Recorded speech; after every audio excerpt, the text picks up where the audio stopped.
Hey everyone, it's Josh from Blockchain DXB and today is the 24th of February 2026 and unfortunately Satoshi the prices have actually fallen down a lot, and more importantly if you look at the volume of stable coins, things are definitely not improving.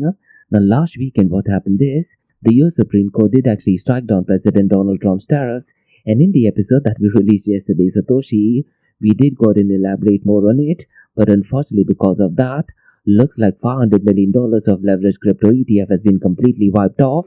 And if you look at the market sentiment, it is still at extreme fear, isn't it?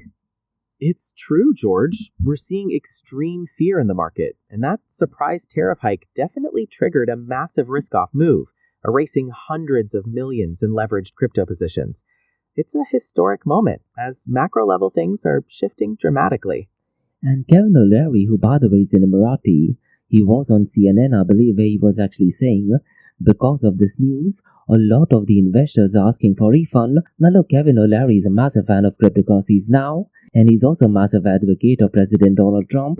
So it's going to be really interesting to see with the new tariffs that is announced by President Donald Trump, how the global cryptocurrency market will be reacting.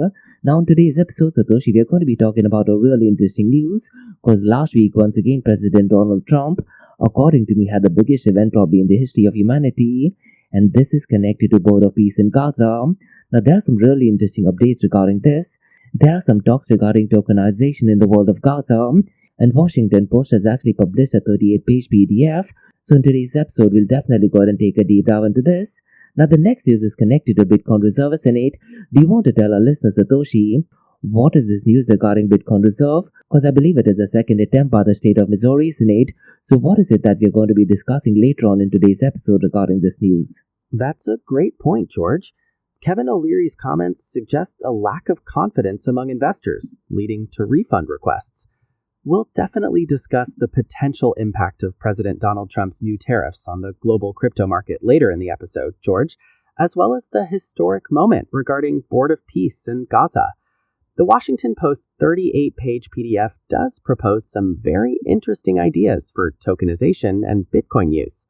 And yes, George, we'll delve into the Missouri Bitcoin Reserve news too, and what a second attempt by the state means. And the next news we are going to be discussing is regarding Crypto.com. And here's the thing, guys. Looks like cryptocurrency firms are taking a completely different turn. Rather than focusing on cryptocurrencies, they now want to become banks. And pretty soon they're going to be a regulated, trusted bank. So we'll definitely go ahead and discuss this. Now the final news for today, Satoshi, is connected to cryptocurrencies merging with artificial intelligence. And this is going to be all in one app, isn't it? So do you want to tell our listeners who has actually gone ahead and launched this new app? And later on in today's episode, we'll go ahead and dive into the final details regarding it. It's a significant trend, George. Crypto.com is getting conditional approval to become a regulated trust bank, a major step towards broader institutional adoption. We'll definitely explore that, George. And the convergence of cryptocurrency and artificial intelligence is groundbreaking. Near has launched Near.com, an all-in-one app, and we'll dive deep into the details of that new innovation. So really interesting thing for our listeners, and like we do in every Blockchain DXB podcast, Satoshi, we will be looking at two news from Dubai, UAE and the Middle East. Do you want to tell our listeners what is the first news that we're going to be talking about? Because it is connected to a summit, isn't it? Yes, George. The first news is about the Family Office Summit in Dubai, where governance and AI are redefining wealth strategy. Really interesting development. Now the next news is regarding Dubai Police, and here's the thing, guys.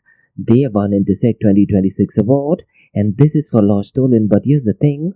They are using blockchain technology solutions for it, so really interesting development. And historically, guys, when you talk about Dubai Police, they've been actively involved in NFTs as well. So we'll definitely go ahead and delve into that. Now, according to me, the government department getting involved in latest technologies is definitely great, not just for the city of Dubai, but also for the broader global cryptocurrency market as well, isn't it, Satoshi? It truly is, George. Dubai Police winning the Intersect 2026 award for their blockchain-based passport loss reporting system is fantastic. It highlights the practical applications of blockchain and enhancing security and efficiency. And we'll explore that in detail, George, along with their past involvement in NFTs. So look, guys, we have quite a lot of interesting things to cover in today's episode. But before we go ahead and kickstart today's episode, a quick word from our sponsors. Hey everyone, this episode is powered by a new sponsor, that is Amana. and they are the region's first and fastest growing regulated all-in-one trading and investing app. So look guys, whether you're looking into investing in US stocks like Apple or Tesla, or mega giants like ADNOC or Salik, Amana puts the financial markets on your fingertips. It includes gold, foreign exchange, ETFs, futures, commodities, and guess what guys? They have over 375 cryptocurrencies, and this makes them the biggest crypto selection in the region. Now for the blockchain DXB listeners guys, if you want to go and build long-term wealth without thinking about it every day, explore Amana's pre-built auto investment plans, and all you have to do is set your monthly budget, choose your preferred asset category, and let Amana automate the investing for you. Zero fees, zero lockups, 100% customizable. And here's the thing guys, funding your account is easier than ever. You can fund your account with Apple Pay, Google Pay, credit cards, instant bank deposits, and even crypto wallets. No friction and no hassles. And the best part is guys, let's say if you need support, you would absolutely love Amana for this, because they offer 24/6 human customer service, as well as a personalized sales support, real people, real help, and the customer support is in English as well as in Arabic. And for the blockchain DXB listener and community guys, I do have something really exclusive for you. What you can do is register with Amana using the code blockchain DXB, or you can also use the link that is in the show notes below. And here's the best part guys, once you register, fund your account with a minimum of $100 and at least go ahead and make one trade, and then you'll receive a $100 trading bonus credit to your account the following month. But look guys, it's real important to note, the bonus is non-withdrawable. It is there to help you trade and learn. So look guys, if you're looking for a transparent, powerful and easy to use app, that's Amana for you. So what are you waiting for guys? Download the app now, or you can also visit the website that is amana.app, and don't forget to use the code blockchain DXB. And Amana guys is all markets one app. Next guys, I'm happy to announce that blockchain DXB is the official media partner with one of the OGs in the cryptocurrency and blockchain event space, and that is Blockchain Futuristic Conference taking place in Florida this year, as well as ETH Women taking place simultaneously. And trust me guys, this is an event that you don't want to miss, isn't it? Because for the very first time, North America's most immersive Web3 event is heading to the United States of America, and the Blockchain Futurist Conference and ETH Women event is actually taking place between the 5th and 6th of November. And the location is absolutely stunning guys. It is taking place at Guitar Hotel at Hard Rock, which is in Hollywood, Florida. That's right guys, palm trees, panels, and the biggest mind in blockchain and cryptocurrencies all in one place. So there will be multi-stage panels, NFT galleries, DeFi showcases, hand-on tech demos, metaverse experiences, even outdoor VIP cabanas, and quite a lot more. And the Guitar Hotel at Hard Rock guys is one of the most iconic venues in the country. So look guys, if you're in the Web3 space, cryptocurrency, Bitcoin, or even artificial intelligence space, or just want to do some serious networking, this is the place that you got to be. And to all of you blockchain DXB listeners guys, we have something really interesting for you, because you can get a 25% off the tickets. So just use the code DXB25, and the link to the event as well as the code is in the show notes below. And as an official media partner, I'll be doing exclusive live coverage, interviews, behind the scenes access, and I will be spotlighting some of the most exciting projects shaping the future of decentralized finance tech. So if you're at the venue guys, definitely come and say hi. Maybe we can catch up for a coffee as well. So listen guys, the code is DXB25, and by using this code you will be eligible for a 25% discount. And the event is taking place between the 5th and 6th of November 2025 at the iconic Guitar Hotel at Hard Rock, that is in Hollywood, Florida. And in the show notes below guys, there's all contact details for Blockchain Futuristic Conference Florida 2025, as well as ETH Women. And look guys, this is the future of blockchain technology brought into life, so don't just read about it, be there and head to the website that is futuristconference.com, and go ahead and use the code DXB25. So see you at the event. Next, Advanced Media. Advanced Media guys is the largest distributor of professional video, photo, broadcast and cinematic equipment and accessories in the Middle East and MENA region. With over 2 decades of experience, Advanced Media is now the largest distributor in the Middle East, representing more than 100 recognizable brands, including brands such as Zeiss, DJI, Hasselblad, Red and Rode. As a matter of fact guys, the very mic that I'm recording is being sponsored by Advanced Media as well, and Advanced Media has showrooms in Saudi Arabia and services as well. Looks like they're definitely taking the Middle East by storm. And here's the beautiful thing guys, they're taking corporate social responsibility very seriously, and they're focusing on 3 P's: That is people, planet, and prosperity. Now listen guys, if you do want to find out more information regarding the statement of corporate social responsibility, check out the website, that is www.amt.tv. And here's the beautiful thing guys, they also want to be a leader and set an example and reputation as a pioneer and member of the community. And in doing so guys, they also have an AMT scholarship with SAE Institute in Dubai, UAE, so definitely check it out.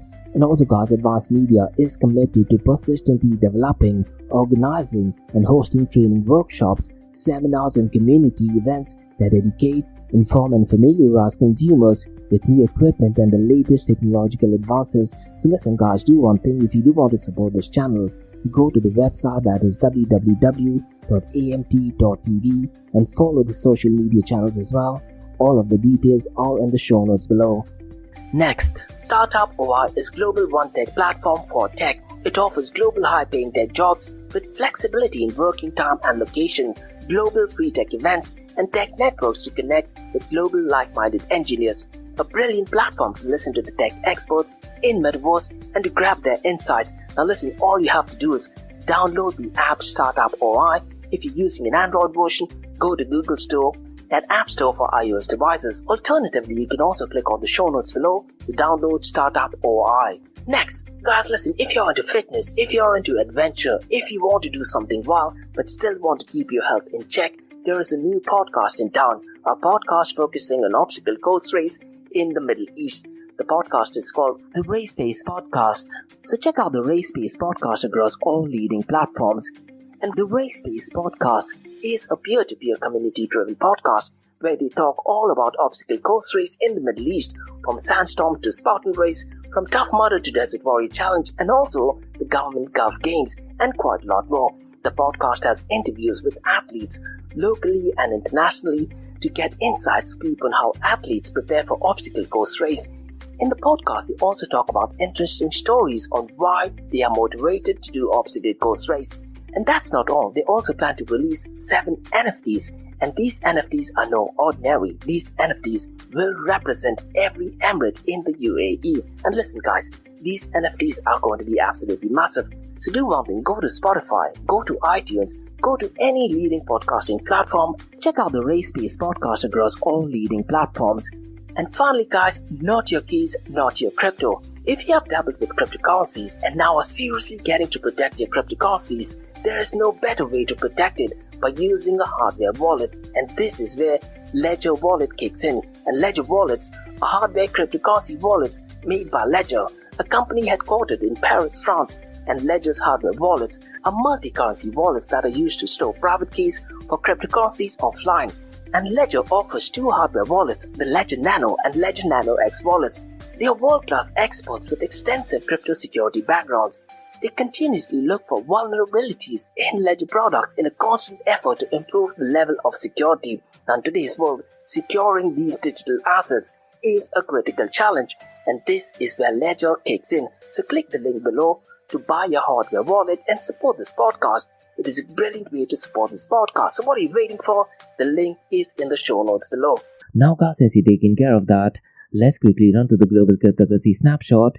And unfortunately guys, the numbers are definitely not looking that great. And if you look at the global cryptocurrency market, right now it is down to $2.31 trillion. And since the last 24 hours, the volume is actually down by 2.40%. And here's the thing guys, if you look at the cryptocurrency market volume since the last 24 hours, it has actually picked up pace by 2.40%. And the 24-hour volume is $136.6 billion. But here's the thing guys, unfortunately there is significant amount of ETF related outflows. Now when there is significant amount of outflows in the world of Bitcoin and cryptocurrency related ETF, there's some really strong correlation with market sentiment and that of the price of Bitcoin and cryptocurrencies, isn't it, Satoshi? You're right, George. The numbers are concerning. The global crypto market cap is down to 2.31 trillion, and the 24-hour volume is 136.6 billion. The significant ETF outflows definitely impact market sentiment, George, and we'll analyze that correlation. And look, the reason is pretty simple. Last week, Supreme Court did decide to go and strike down President Donald Trump's tariffs, but in retaliation to that, he has actually got it and increased it by 10%. certain cases even 15%. Now, according to me, President Donald Trump has definitely done the right move. Unfortunately, because of that, I do feel there is a temporary dip in the price of Bitcoin and cryptocurrencies. Now, let's do one thing, Satoshi. Let's quickly run to the volume regarding decentralized exchanges. Now, if you look at the volume of decentralized exchange, since the last 24 hours, it is only at $5.20 billion. And so far, the total fees connected for these transactions, it is well below the $50 million mark. It is only at $47.20 million. And here's the thing, Satoshi, since the last month or so, the total value locked has been consistently going down. Today, it is down to $91.88 billion. And because of that, if you look at digital asset treasury inflows, today after a very, very long time, we have outflows, and that outflows is accounting to $183.24 million. So at a macro level, what this essentially means is a lot of the firms and businesses that were buying a lot of proof of stake tokens, right now they're actually selling it. So because of that, this particular matrix is reflecting in outflows. And here's the thing, Satoshi, one matrix which I personally keep an eye on is the decentralized exchange dominance. Today it is only down to 20.84%, which just means at a macro level, people are using a lot of centralized exchanges. So the numbers have actually gone from bad to worse right now, right? It's a fascinating dynamic, George. The increase in tariffs does create a temporary dip in Bitcoin and crypto prices, despite the rationale. And the significant decline in DEX volume and TVL, along with negative digital asset treasury inflows, clearly shows a macro shift towards selling and potentially centralized exchanges, George. Now, let's go and run through the volume of the top 5 decentralized exchanges, George. Uniswap is number 1 with 1.18 billion, followed by Fluid at that 358.6 million, then Pump at 355.7 million, PancakeSwap at 330.97, and Orca at 297.85 million. Now these numbers are ridiculously less, and it is needless to say people are not using decentralized exchanges, and that is one of the reasons why, Satoshi, if you look at decentralized to centralized exchange ratio, right now it is at 20.84%. Now yesterday one of the listeners did actually ask us a question, what is it as an industry we can do in order to go out and make people use more decentralized exchanges? Now Satoshi, if you were to give some advice to people working in the decentralized exchange space, in order to go out and let people use a lot of decentralized exchanges, what advice would you like to give them? Why don't you do one thing, Satoshi? Why don't you give them 5 recommendations or advices that they can actually go out and work upon? To encourage more decentralized exchange adoption, George, the industry could focus on these 5 areas. Enhancing user experience to be more intuitive, improving security through regular audits and bug bounties, reducing transaction costs, possibly through Layer 2 solutions, offering better liquidity incentives, and providing comprehensive education for users. You're absolutely spot on when you talk about user experience. That is definitely one of the drawbacks when you talk about decentralized exchanges. And look, according to me, when you go and use decentralized exchanges, Satoshi, it does actually feel like you're actually going back, like as you're using the computer going back to 1990s. But here's the thing, Satoshi, roughly around 2 weeks ago, BlackRock did actually make some partnership with Uniswap, and there's another tokenization company called Securitas that is involved in it. So what I feel is, once the prices and the momentum in cryptocurrency picks up pace, we might be seeing a lot of trillion-dollar companies maybe having partnership with PancakeSwap, Fluid, maybe other cryptocurrency exchanges as well. What is your thoughts regarding that? That's a really interesting development, George.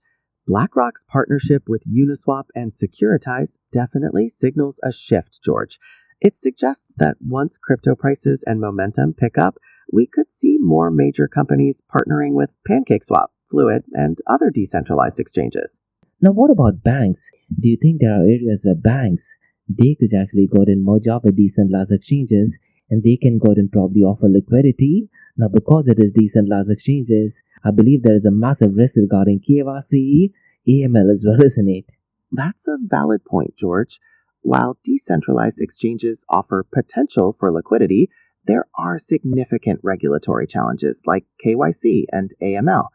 Banks could potentially offer solutions through hybrid models, ensuring compliance while providing decentralized benefits, George. Now, I'm pretty much sure that's one area the industry will definitely be heading towards. Now, let's go back to the global cryptocurrency snapshot. Now, according to me, Satoshi, the volume of stablecoins are the key engine for the cryptocurrency world. And unfortunately, the volume of stablecoins isn't looking that great. Tether USDT's volume is below the $100 billion mark. It is at $97.27 billion.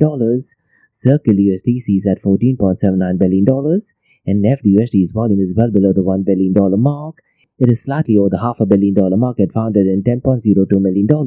Now let's do one thing, Satoshi. Let's quickly run to the market cap, 24-hour trading volume and dominance of Bitcoin and Ethereum. Now Bitcoin's market cap is at $1.29 trillion, but if you look at its 24-hour trading volume, today it is almost double of that of Ethereum at $50.88 billion. But if you look at Bitcoin's dominance, right now it is at 56.20%. Now the good thing is when the prices are falling down, you don't want the dominance to be increasing, isn't it? Yes, that's correct. You don't want the dominance to increase when prices are falling. And that thing being said, if you look at Ethereum's dominance, it is also going down. Right now it is at 9.74%. And if you look at the market cap of Ethereum Satoshi, right now it is at $224.75 billion. But the 24-hour trading volume is almost half of that of Bitcoin. It is only at $23.60 billion. And if you look at the market cap of Ripple, it is at $82.70 billion. And its 24-hour trading volume is down to $3.48 billion. Now, in every blockchain DXB podcast, Satoshi, we tend to look at one new matrix. Now, according to me, whenever there is massive shake-up in the cryptocurrency world, one coin that gets affected a lot is meme coin. So why don't we do one thing, Satoshi? Let's quickly run through a matrix that is connected to meme coin. So do you want to read out the matrix regarding meme coin? And then, why don't you also go ahead and read out the matrix regarding the top 5 meme coins? Yes, George. Whenever there's a shake-up in the broader cryptocurrency market, meme coins are the ones that are affected the most. They tend to go up or they tend to go down. The meme market cap today is $33.3 billion, a negative 2.1% in the last 24 hours. Dogecoin market cap is $15.75 billion. Shiba Inu market cap is $3.53 billion. Meme Core market cap is $2.45 billion. Pepe market cap is $1.67 billion. And Pump.Fund market cap is $1.06 billion. Thank you so very much for that information. And when the price of Bitcoin was at its all-time high, Dogecoin market cap, I believe, was around the $22 or $24 billion mark. So it looks like meme coin market has definitely been impacted a lot since the last few months. Now let's do one thing, Satoshi. Let's quickly run to the price of Bitcoin, because unfortunately right now it is down to $64,838. Since the last 24 hours it is down by 3.66%, and since the last 7 days it is down by 5.82%. Do you want to read out the matrix for Ethereum as well as Ripple as well, please? Certainly, George. Ethereum's price is $1,863, a negative 4.19% change in the last 24 hours, and a negative 6.76% in the last 7 days. Ripple XRP price is $1.35, with a negative 1.82% change in 24 hours and a negative 8.64% change in 7 days. And right now, unfortunately, the global cryptocurrency market is still experiencing extreme fear, and the number associated is 11. But here's the thing, guys. Last week, President Donald Trump did actually make probably the most important event in the history of mankind, and this was connected to Board of Peace in Gaza. Now, what I'll be doing, guys, is I'll release a separate episode entirely on that, and I'll go and discuss how it could actually connect to the price of Bitcoin and cryptocurrencies, because when you talk about tokenization, right now the narrative is definitely building up. As a matter of fact, what happened is, Washington Post, they did actually publish a 38-page document where they talked about how Gaza could be working on tokenization. So let's do one thing, Satoshi. Let's go ahead and tell our listeners, how is Gaza going to be benefited by the news regarding tokenization? Sure, George. The Board of Peace is definitely the most important event in the history of mankind. So far as tokenization is concerned, the Gaza Reconstitution, Economic Acceleration, and Transformation Trust, or Great Trust, has some interesting ideas about how Bitcoin, crypto, tokenization, and stablecoin could play a pivotal role. A Washington Post document suggests a Gaza land trust would control public land, potentially 30% of Gaza, and use it as the base asset for tokenization. Real estate assets could be converted into digital tokens, allowing fractional ownership. A blockchain registry would securely record land ownership and digital titles. Gazans could place private land into the trust and receive tokens to redeem for permanent housing, which could then be sold to investors and traded on a secondary market. Blockchain would track ownership, automate distributions, and improve liquidity and transparency. Interestingly, there's no mention of Bitcoin mining or the Bitcoin network in the document. That's great, and thank you so very much for that information. And look, so far as tokenization is concerned, Because of BlackRock, the whole narrative is regarding tokenization. And look, guys, I wouldn't be surprised if most of the restructuring work is kind of connected to BlackRock in Gaza as well. But one thing which I do not like regarding this particular news is there is absolutely no mention regarding Bitcoin. Me personally, I'd like to see tokenization being done on Bitcoin because using Lightning Network, you can still go and do tokenization, isn't it, Satoshi? Yes, George. Using Bitcoin's Liquid network, we can definitely go ahead and do tokenization. Liquid acts as a sidechain, facilitating the issuance and management of digital assets with greater privacy and speed. This enables firms to explore various tokenization models, such as security tokens and stablecoins. It's an undeniable opportunity, George, and many firms in the Bitcoin space are looking to build something significant in this area. And am I right in saying that when you talk about Liquid Network, there's a consortium involved? Now that does pose some kind of centralization risk as well, isn't it? That's a valid point, George. The consortium model does introduce a degree of centralization compared to the main Bitcoin network. However, the design is intended to balance that with specific advantages, like faster transactions and improved privacy for certain use cases, which can be beneficial for the tokenization push. Now listen, guys, if you do need any consultation regarding Liquid Network, Tether's already launched a project called Hadron, where they're using Bitcoin's network to coordinate for tokenization. And regarding the Board of Peace, I'm pretty much sure some Bitcoin firms will definitely be heading towards Gaza and working regarding that. Now let's do one thing, Satoshi. Let's go ahead and discuss the second news for today. And this is connected to the state of Missouri, isn't it? Do you want to tell our listeners what this news is all about? Because if I'm not mistaken, this is the second attempt in Bitcoin reserve policy, isn't it? Missouri Representative Ben Keithley has introduced House Bill 2080, marking a second attempt to create a Bitcoin strategic reserve fund. This bill, George, allows the state treasurer to acquire and manage Bitcoin, accepting gifts and potentially purchasing it with voluntary contributions. The acquired Bitcoin would be held in cold storage for at least 5 years. The bill also requires transparency through biannual public reporting. And because it is held in cold storage for up to 5 years, it does go and add to the whole hodl mentality of Bitcoin, isn't it? So essentially for 5 years, the supply is fixed. Am I right in saying that? That's an interesting connection, George. By locking Bitcoin away in cold storage for 5 years, the policy does align with the hodl mentality, effectively reducing the circulating supply for that period, George. And the only thing I can say is that the treasurer must develop formal custody policies and may use a qualified independent US-based third-party entity to secure and administer the reserve. And so far as HB 2080, as Satoshi mentioned, it does mandate biennial public reporting and oversight to provide transparency into funds holding and activity. And so far as the state of Missouri is concerned, Satoshi, the agencies could actually accept cryptocurrencies for taxes, fees, penalties, and other obligations with approval from the Department of Revenue. And regarding this bill, the bill would have to proceed to full House, then the Senate, and finally Governor Mike Hoy for signature with a proposed effective date. I believe the date is 28th of August 2026, right? That's correct, George. The proposed bill would also enable Missouri agencies to accept cryptocurrency for various payments, pending Department of Revenue approval. The legislative process involves progressing through the House, then the Senate, before potentially becoming law with Governor Kehoe's signature in 2026. And here's the thing, guys, the governor as well as the representative, both of them are Republicans, and historically, Satoshi have always said this, when you talk about Bitcoin and cryptocurrencies, Republicans are definitely massive advocates, but Democrats are massive detractors of Bitcoin and cryptocurrencies, and they're focusing on being woke. Now let's go ahead and discuss the next news for today, Satoshi, and this is connected to Crypto.com, because they have received conditional approval from the US Office of the Comptroller of the Currency to create a National Trust Bank, and this is called as Crypto.com National Trust Bank. Now regarding this approval, Satoshi, it is a major step towards becoming a federally regulated custodian for digital assets like crypto custody, staking, and other trade settlement, isn't it? But here's the thing, guys, a conditional approval doesn't mean that the bank can open yet. Crypto.com must still meet requirements before the final approval, and after the final approval, only then the bank will operate under direct federal supervision instead of only state regulations. So according to me, Satoshi, this could actually make it easier for big institutions to work with Crypto.com, and more importantly, under a single regulatory framework, right? That's a key benefit, George.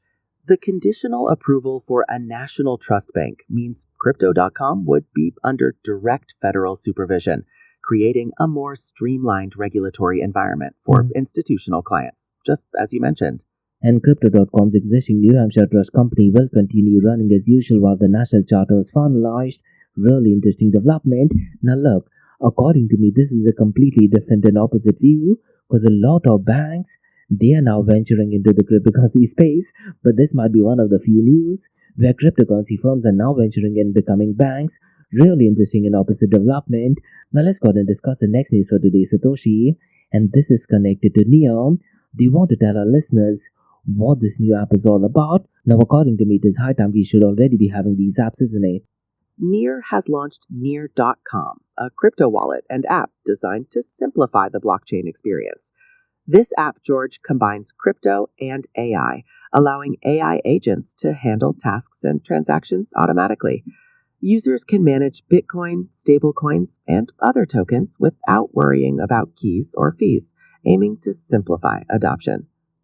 And am I right in saying that New.com is a confidential mode that does actually keep balances, transfers, and trades private as well? Yes, George, the confidential mode is a key feature, ensuring privacy for balances, transfers, and trades on Near.com. This focus on privacy is part of Near's strategy to facilitate broader adoption, George, by addressing common concerns. And Near sees AI interacting with cryptocurrencies as the next big wave, making software programs something similar to economic actors, and the company plans to scale Near.com to billions of users worldwide, thereby simplifying adoption and everyday use. Now I want to pick your brain, Satoshi, regarding this particular news. What are the 3 red flags or the potential dangers this particular app could actually have? And after that, why don't you give out solutions and how you can possibly go ahead and improve those 3 areas as well? Go. Considering a bold integration of AI and crypto, George, 3 potential dangers come to mind. Firstly, the reliance on automated AI agents could introduce unforeseen vulnerabilities or manipulation risks, potentially jeopardizing user assets.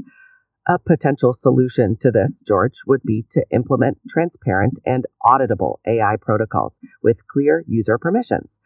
Secondly, the high degree of abstraction and simplification, particularly regarding key management, could lead to a lack of true self-custody, contradicting core crypto principles.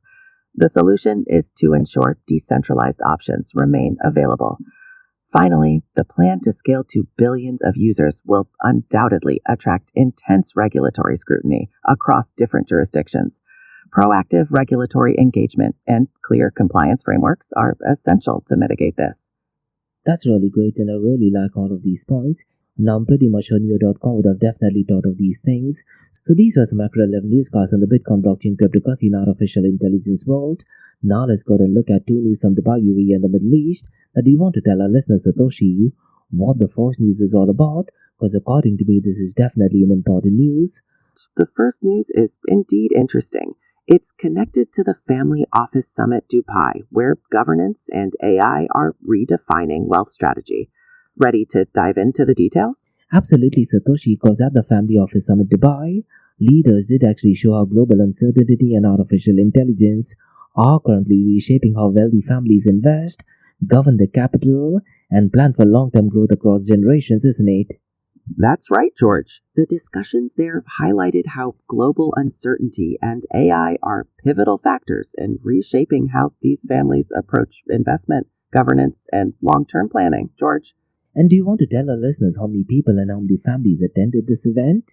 The summit gathered 254 participants, George, including 81 family offices and 103 family holdings. They represent an ecosystem that manages over $1.2 trillion in assets. And look, Satoshi, Dubai has evolved from a regional financial hub into more of a global meeting point for private capital, attracting investors from Middle East, Europe, Asia, Hong Kong, and North America, right? That evolution is correct, George. Dubai's transition to a global nexus for private capital is drawing attention from diverse regions, as you mentioned, solidifying its status. Now, what was the event focused on? Because I believe they had expert panels as well, right? The event focused purely on practical execution, George, rather than theory, featuring 12 expert panels and 10 curated roundtables to deliver practical strategies. And if I'm not mistaken, the chairman of the summit, that is of the Dawn, did actually feel that families are adopting a disciplined and forward-looking mindset as they are rethinking governance and capital allocation in a fast-changing world. And look, as governance has emerged as a core theme, with experts stressing the importance of separating operation business from family wealth during formal structures, let's say like trust, and also holding companies. Now this separation, Satoshi, helps reduce emotional decision making, thereby simplifying complex portfolios and also aligning long-term alignment between different generations within wealthy families, right? You're absolutely right, George. That separation reduces emotional decision making, simplifies complex portfolios, and ensures long-term alignment between generations, George. It's a core theme. What about current Gulf family offices? Are they already doing these things? Many Gulf family offices, George, are institutionalizing their capital, adopting frameworks similar to sovereign wealth funds and major institutional investors. And right now there's strong governance as the base, and if I'm not mistaken, they're doing that with strong governance as the base, and attention has shifted to private markets, where family offices are increasing exposure to co-investment, direct deals, secondaries, club deals, and private credit strategies. And in the first half of 2025 alone, Satoshi, UAE family offices deployed nearly $3 billion into venture capital, showing the active and globally ambitious investors rather than passive capital holders. And Dubai financial ecosystem, guys, continuously is expanding right now, with a nearly 40% increase in new asset and wealth management registrations in 2025, thereby strengthening its position as a structured capital hub. Yes, George, with strong governance as the base, attention has shifted to private markets, where UAE family offices have deployed nearly $3 billion in the first half of 2025 alone. This demonstrates they are active and globally ambitious investors, George. Additionally, geographic diversification is a major theme, with Asia and Hong Kong being highlighted, and capital flows are becoming two-way.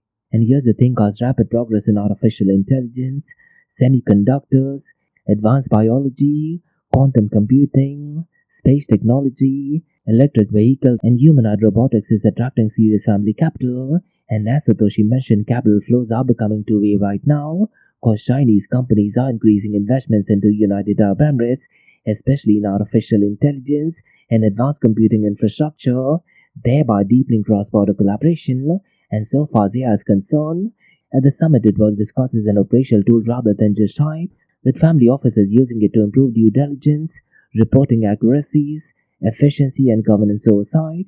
And participants at the summit agreed that AI will not replace human judgment in family offices, but it will enhance decision making by providing sharper analysis and better data insights.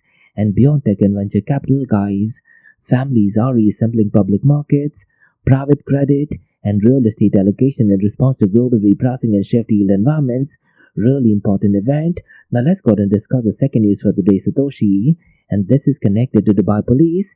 And here's the thing, guys, they have won Intersect 2026 award, and this is for blockchain passport loss reporting system. So let's do one thing, Satoshi. Let's go ahead and dissect this news in detail, alright? Yes, George, the Intersect Awards are quite prestigious, recognizing breakthrough projects in cybersecurity, risk management, and smart technologies. And this year's competition including strong entries from across the Middle East and African region, making Dubai Police win a significant regional achievement, because the winning project Satoshi used blockchain technology to create a secure and tamper-proof system, and this is for reporting lost passports. And here's the thing, guys, by using blockchain technology, the system ensures that data cannot be altered or manipulated, thereby strengthening identity protection and reducing fraud risk. And here's the thing, guys, the platform also speeds up communication and information exchange between relevant authorities, making the reporting process faster and more efficient. And so far as this innovation is concerned, it does improve how lost passport cases are handled, thereby helping residents and visitors resolve issues more quickly. And so far as the project is concerned, Satoshi, it does demonstrate how advanced technologies like blockchain can be successfully integrated into everyday policies, right? Precisely, George. The system's use of blockchain creates that secure, tamper-proof system, directly enhancing identity protection and fraud reduction in everyday policing. And the Director of General Department of Artificial Intelligence at the Dubai Police, he did say something really nice regarding it, isn't it? Do you want to tell our listeners who the major is And what did he actually say regarding this? Major General Khalid al-Razuki, the director of the General Department of Artificial Intelligence at Dubai Police, stated that the award reflects their commitment to future technologies, George, emphasizing investment to improve operational efficiency and enhance digital security. And this is where things like blockchain technology plays a massive role. And regarding the initiative, guys, it forms part of Dubai Police's broader strategy to embed artificial intelligence as well as advanced digital tools into security operations. And so far as this project is concerned, it does align with UAE's long-term vision of becoming a global leader in smart government and also digital transformation. And by strengthening data protection standards, the system builds greater public trust in digital security services, and it also saves time and effort for users by simplifying the reporting process, thereby reducing bureaucratic delays in Satoshi. That's exactly right, George. The initiative aligns with UAE's long-term vision, strengthening data protection standards to build public trust and simplify processes, reducing bureaucratic delays. And regarding the Synthetic Award, the award reinforces Dubai Police's reputation as a forward-thinking law enforcement agency embracing innovation. And at the beginning of the episode, Satoshi, we talked about NFTs, because earlier when there was massive hype regarding NFTs, Dubai Police did actually go out and issue 2 forms of NFTs, and both of these NFTs were completely free of cost. So look, according to me, governments using blockchain technology, NFTs, artificial intelligence is definitely a game changer, and they're acting as a role model for the cities in the world to go out and replicate and follow us in it, Satoshi. That's a great point, George. The award reinforces Dubai Police's reputation, George, as a forward-thinking agency, and connecting it back, government integration like blockchain for passports, NFTs, and AI is definitely a game changer, acting as a model for other cities. So Dubai is continuing to position itself as a global hub for smart city solutions and advanced security infrastructure, and the blockchain system supports anti-fraud efforts by creating transparent and verifiable digital records. So look, as overall, the project signals a shift towards technology-driven policing, where innovation enhances efficiency, security and public confidence in government services. So really brilliant stuff. And look, guys, I've been living in Dubai for more than 10 years, and I can honestly say that the Emirate of Dubai as well as Abu Dhabi and other Emirates, they are if not one of the best places in the world. So these was a macro level newscast on the Bitcoin, blockchain, cryptocurrency and artificial intelligence world from blockchain DXB. In case if you like listening to this podcast, please click on the follow button, give it a 5-star rating and share the word across. Now for the next few minutes is going to be an Ask Me Anything series, where your listeners can ask any questions regarding Bitcoin, blockchain, beyond blockchain, cryptocurrencies, NFTs, DeFi, and Metaverse. So let's do one thing, Satoshi. Let's go ahead and kick off with the Ask Me Anything series, alright? That's a comprehensive overview, George, and a powerful signal from Dubai about technology-driven governance. I'm ready to kick off the Ask Me Anything series whenever you are, George.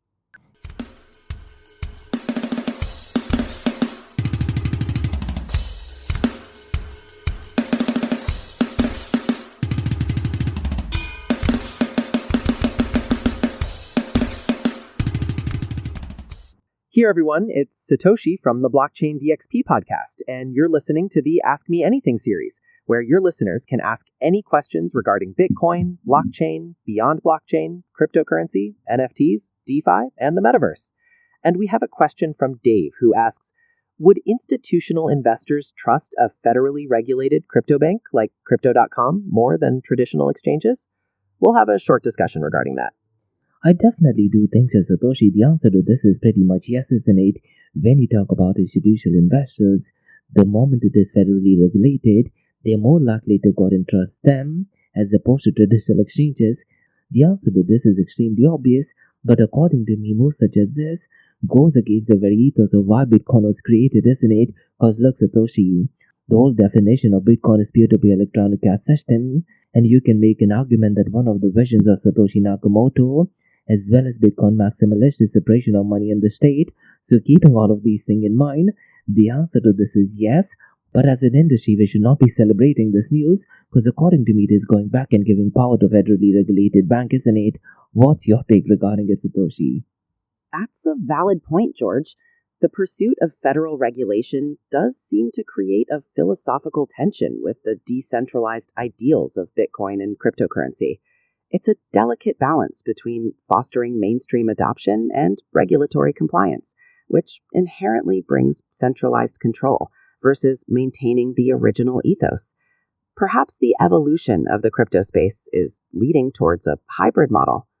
But when we talk about hybrid model, we are not moving forward, rather we are moving backwards, because in an idealistic world, what should actually happen is Satoshi. A lot of the banks, they should be moving forward towards cryptocurrency exchanges, but in this case, one of the leading cryptocurrency exchanges is trying to become a bank. That is what my take it. What is your thought regarding it?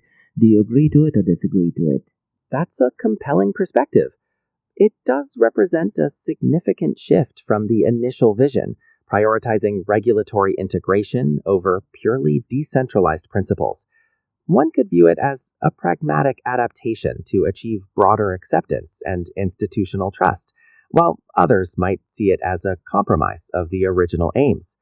It really depends on the balance one strikes between innovation and established systems. And to add to David's question, right now he asked about institutional investors. I'm pretty much sure pretty soon it's going to be retail adoption as well as in it. So could it be possible the same question applies to retail investors as well? Yes, it's likely that the same principles will apply to retail investors over time. Regulatory approval can significantly increase confidence and provide a greater sense of security for individual investors who may be more hesitant to engage with less regulated platforms. This could potentially accelerate mainstream adoption. So really interesting ways to see how the industry is evolving, and definitely a great question, Dave. And that's about all, guys. I'm the Ask Me Anything See Some Blockchain DXB. In case if you like listening to this podcast, please click on the follow button, give it a 5-star rating, and share the word across. Remember, Monday to Thursdays, we are Blockchain DXB podcast, where we look at the process, we look at the latest technological development, we talk about everything going on at the macro level. Then, guys, we look at 2 news unleashed, we look at the latest technological development. Artificial intelligence and the narrative is definitely booming in the Middle East. And what I'm really liking in the Middle East, guys, is government entities are definitely onboarding it. And you can already see the use case right now. And so far as United Arab Emirates is concerned, it is definitely the hub for Bitcoin cryptocurrencies, NFTs, even decentralized finance. And what you're listening to right now is the Ask Me Anything series, where your listeners can ask any questions regarding Bitcoin, blockchain, beyond blockchain, cryptocurrencies, NFTs, DeFi, and Metaverse. So thanks so much for listening, guys, and have a nice one. Bye-bye.